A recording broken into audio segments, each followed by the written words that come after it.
Léon Chichportige, bonjour. Bonjour. Alors vous êtes le président de Solar Games qui édite des plateformes virtuelles de formation. Est-ce que vous pouvez nous en dire un petit peu plus sur le concept ? Tout à fait. Alors, nous, en fait, l'idée est venue de dépasser les limites de l'e-learning traditionnel. J'ai entendu ce qui avait été dit justement avant avec les MOOC et autres outils e-learning. En fait, il y a quand même un certain nombre de limitations et ce que nous avons cherché à faire, c'est dépasser ces limitations en proposant une nouvelle expérience de formation qui combine du serious game, du LMS, et puis aussi surtout des aspects collaboratifs des réseaux sociaux. Et ça s'adresse à qui alors ? Quels sont les clients de Solar Games ? Alors aujourd'hui, nos clients traditionnels, ce sont plutôt des grands groupes avec des besoins de formation interne importants. Donc que ce soit de la formation métier ou de la formation plus généraliste. Et puis aussi des universités, surtout dans le domaine de la santé aujourd'hui. Et on ne désespère pas de pouvoir rentrer dans les écoles d'ingénieurs. Qui sont présentes autour de la table. Vous êtes combien aujourd'hui chez Solar Games ? Nous sommes 10. Et un petit mot sur le business model. Donc les clients, on en a parlé. Vous vous rémunérez comment ? Alors, aujourd'hui, on vend c'est une plateforme qui fonctionne en mode SaaS, donc hébergé. Et nous vendons des licences utilisateurs qui sont renouvelables, soit mensuellement, soit annuellement. Et puis, il y a des coûts de personnalisation lorsque les gens veulent des environnements graphiques qui leur sont propres. Et à ce moment-là, on le fait sous forme de prestation. Et alors, on parle beaucoup du futur depuis le début de l'émission. La suite, chez Solar Games, vous l'envisagez comment ? À part l'international, évidemment. Donc là, non. En fait, aujourd'hui, démarrer ce genre d'entreprise en France, ce n'était pas forcément la façon la plus simple de commencer. Mais la plus question, peut-être, oui. Ça, je suis d'accord avec vous.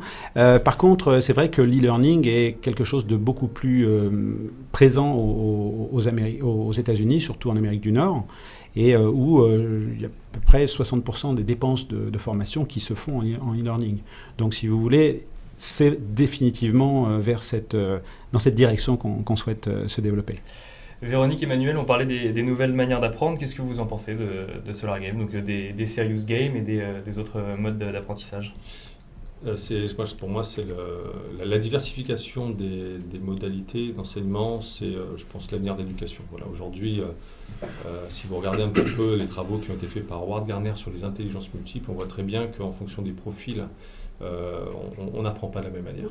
Certains, vous prenez un gamin, fille, garçon, peu importe, qui a une intelligence kinesthésique, vous le mettez dans un amphithéâtre pendant 2 heures, il ne pourra pas apprendre. Il a besoin de se déplacer, il a besoin de toucher l'autre, qui a besoin d'écouter.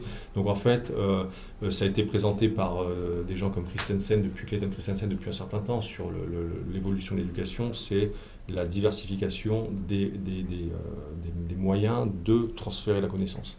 Donc vous en avez certains qui vont aimer la partie visuelle, d'autres qui vont avoir besoin d'écouter, d'autres qui vont devoir jouer.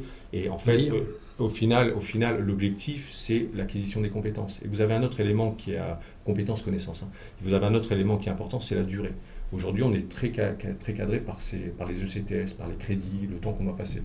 Mais les crédits, c'est un effet de bord d'un choix de monsieur à Carnegie Mellon il y a quelques années.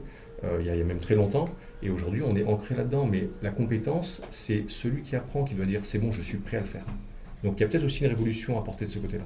Voilà. Et Véronique, justement, donc, sur ces nouvelles manières d'apprendre, donc vous avez déjà enclenché à l'ESM Monsieur Dria. Oui, ça m'intéresse ce type d'initiative, et c'est clair qu'il y a encore plein de choses à inventer, et ce qui compte effectivement, c'est l'individualisation des moyens. Voilà, le système, il était trop standard, on était dans des cadres qui sont en train d'éclater, et voilà, donc c'est porteur d'espoir, parce que je pense que tout le monde va trouver le moyen qui lui correspond pour apprendre le mieux possible. Merci Léon Chichportige. Vous restez avec nous également, vos coordonnées vont s'afficher à l'écran, et l'on va maintenant accueillir Sigrid Pierrard pour le clin d'œil de la semaine.